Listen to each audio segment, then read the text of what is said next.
The subject of ethics has many topics. One topic I'd like to address is diagnosing clients. Diagnosing clients uses the DSM, which is based off of a medical model. The medical model has many strengths, but it also has its own weaknesses.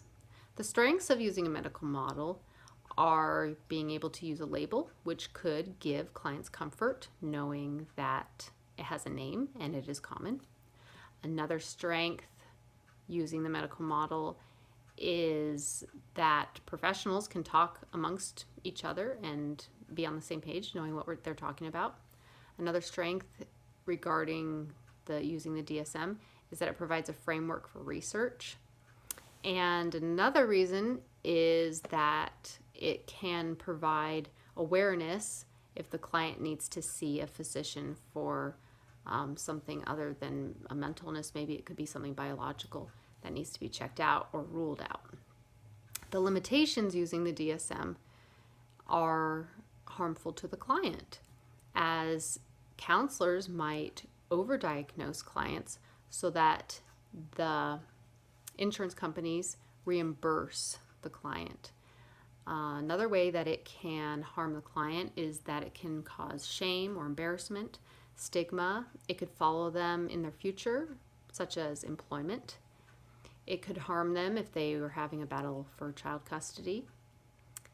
But the part that surprised me is, as I knew that it could harm the client if the counselor did not accurately diagnose, but it could also harm the counselor.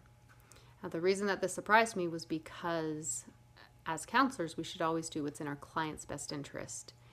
And sometimes counselors can justify misdiagnosing for the sake or the goodness of the client and their needs. However, if we are not accurately diagnosing, we could harm the therapeutic relationship and we could harm the counselor, which in turn does harm the client. For example, the counselor could create a self-fulfilling prophecy as the counselor treats the client in the way that they expect them to be. Another reason that it harms the counselor is that counselors can lose sight of the person as a whole and their uniqueness and start to see them as a mental illness or what they are struggling with, as opposed to the wellness model that counselors should be using. The next topic that I'd like to discuss regarding ethics is when counselors violate ethics and get reported. So there could be multiple complaints given by a client on the counselor. And as counselors, we are required to report upon circumstances when our client poses a danger to themselves or to others. We are to report our clients when they are harming a disabled person or elderly. And the state of Texas duty to warn could also fall under those who are disabled and don't have a voice. However, the thing that surprised me is that although we don't report other clients for their ethical behavior right off, we might go and talk to them first, and we don't report clients unless they are being harmed.